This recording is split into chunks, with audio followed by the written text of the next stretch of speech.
Njal Stormcaller, Warhammer 40K, Space Wolves faction. That's right. I had to take 5-6 takes to get that name right, man. So please bear with me on that. The name, I kept saying Njal, and I was like, man, I don't know if that's quite sure. I better go look it up. Anyway, guys, we got a good, fun little paint for you. We're diving into those Space Wolves and getting on that armor like everyone else has. So stay tuned for that. Anyway, guys, please like and subscribe. It really helps support the channel.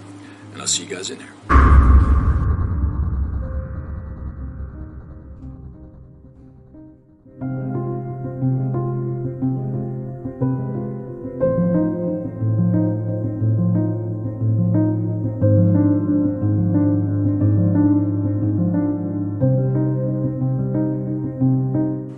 Njal Stormcaller. There he is. Man, look at this guy. Space Wolf. You know what? I've always wanted to paint one of these Space Wolf guys, and seeing as it's the hot thing right now, their armor, about painting their armor, all the other YouTubers out there have already done some videos about the formula for their armor, and they're all awesome. Go check them all out, and there's not one that's the perfect one. It's whatever you would like. Heck, you could paint this guy pink if you wanted to, but anyway, I digress. The route we're going to go is we're going to go Payne's gray, dark gray blue, and then gray blue, and we're going to use the airbrush on this. You know what? As always, you can use the paint stick, or the paint sticks. What are we, cavemen? The paint brushes to do anything you do with the airbrush. It just takes a little more work, and you got to really pay attention to your paint mixture. But with the airbrush, you don't really have to do that. You can just spray and get that smoothness right out the gun, and that's what we're going to do here. And yeah, this is going to be a good one. All right, let's do it.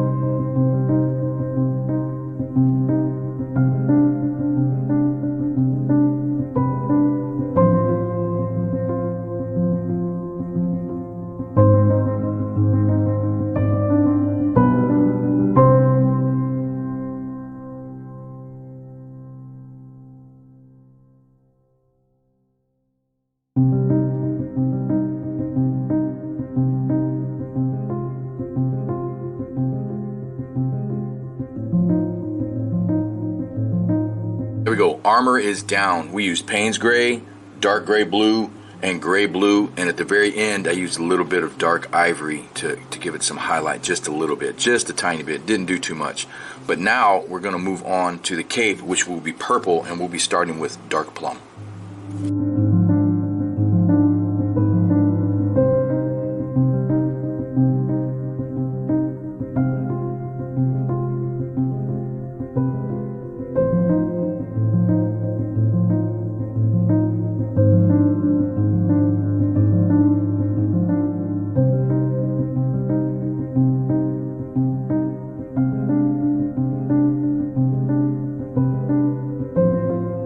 There we go. The cape is pretty much done. We'll do a little bit of highlighting on those runes, just a little bit, but that looks really nice. Look at that. Let's zoom in a little bit. You know, I'm probably getting a little bit of that glare there, but that's, you know, we used that dark plum as a base, and then we moved all the way out to the faded plum. Man, that looks really, really nice. All right, so what we're going to do now is we're going to move on to the fur. All right, for the fur, I thought I'd do some warm brown. I was considering doing dark umber, but I think this has a little more contrast, and it's a little more bright is what I'm looking for the cape, because I want it to stand out on top of that blue and that purple. Man, he's looking really good. All right, so what we're going to do now is we're going to give a base of warm brown to all of the fur. He's got a thing up here, he's got a little tail there, it's coming down to almost to the ground right here. So there's a little bit to do. All right, let's do it.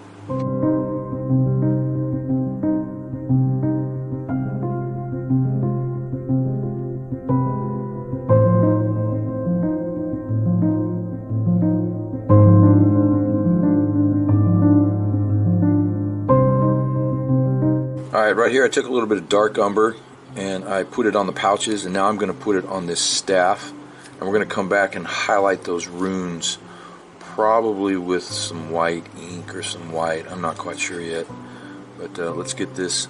I considered doing this black, but I like the brown. The art that I chose or I found on the internet is brown, and I really like it.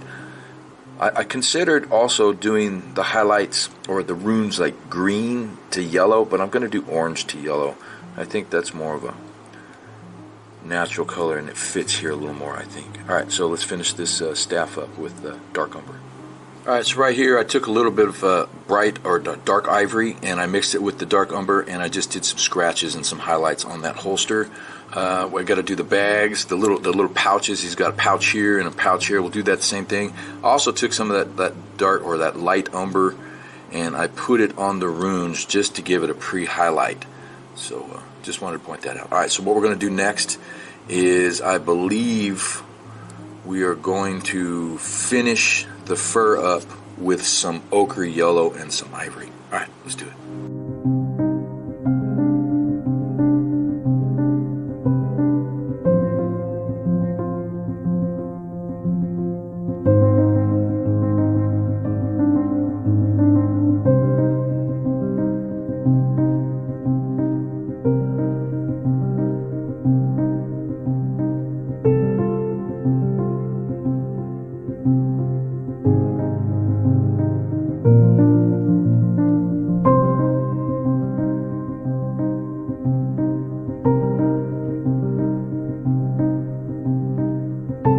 There we go. That fur is down. Really nice. We used that warm brown, the yellow ochre, and a little bit of dark ivory at the end to give it that little pop. That's going to look really nice when it gets some wash in there. Man, this guy's turning out really nice. All right, so what we're going to do now is I'm going to move on to the crow, and I'm going to use some transparent black for this. We haven't used this in a while, but I think it'll look really good because I highlighted that with a little bit of gray.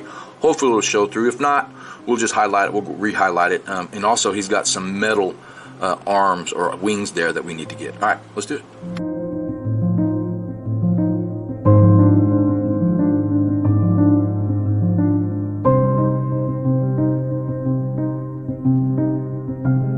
I took some of that dark neutral gray and I put it all over the base, and I went all the way out to ivory, and I highlighted those rocks just real quick around the edge. You've seen me do it a million times. It's just, you know, you keep transitioning the colors up to white or ivory. In this case, I just dotted those things with ivory. He's got rocks going all around him, all over everywhere, like they're floating. And on the base, I just did some gray and some blues, the same blues I used for the armor, just to give it some color, because I didn't actually put any basing on. I actually forgot. But this looks really terrific. So what we're going to do now is we are going to move on, excuse me, to the beard and the face. And for that, we will be using a dark red, an orange, and a yellow orange. And then also, let me zoom out a little bit. And then also for the skin, we'll be just using my standard shadow flesh and bright shadow flesh. All right, let's do it.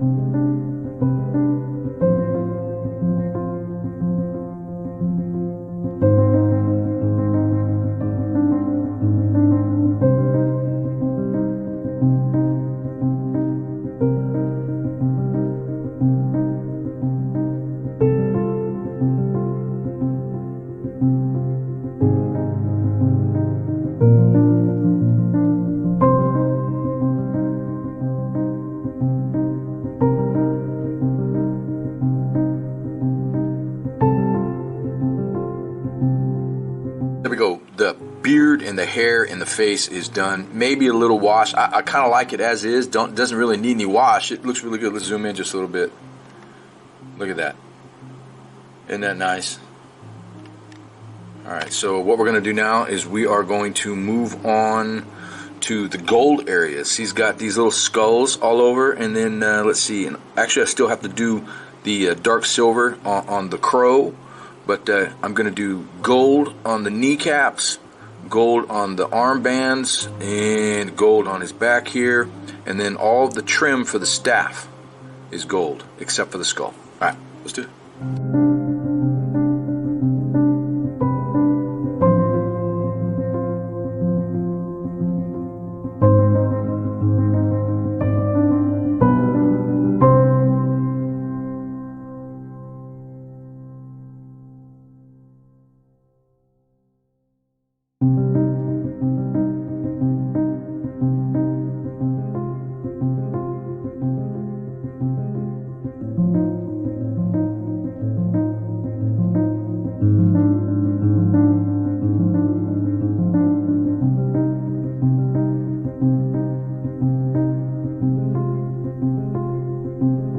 we're getting real close. We are just down to the details. So what we have left are all of the runes on his armor, which I think I'll just etch with some gray blue or even some white blue, and then we have the runes on the staff here, and that's where we're going to get a little different. We're going to do some red and some orange to make that glow a little bit. All right, let's do it.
Well, there you have it, guys. The Njal Stormcaller. What a cool little paint. We nailed that armor, in my opinion. I think it's great. And you know what?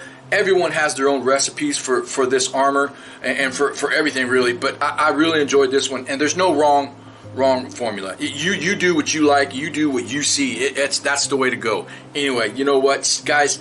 Also, next week, stay tuned for Orktober. That's right, we got Orktober coming up. We've got orcs, and more orcs. Wog, right? Anyway, guys, please like and subscribe. It really helps support the channel.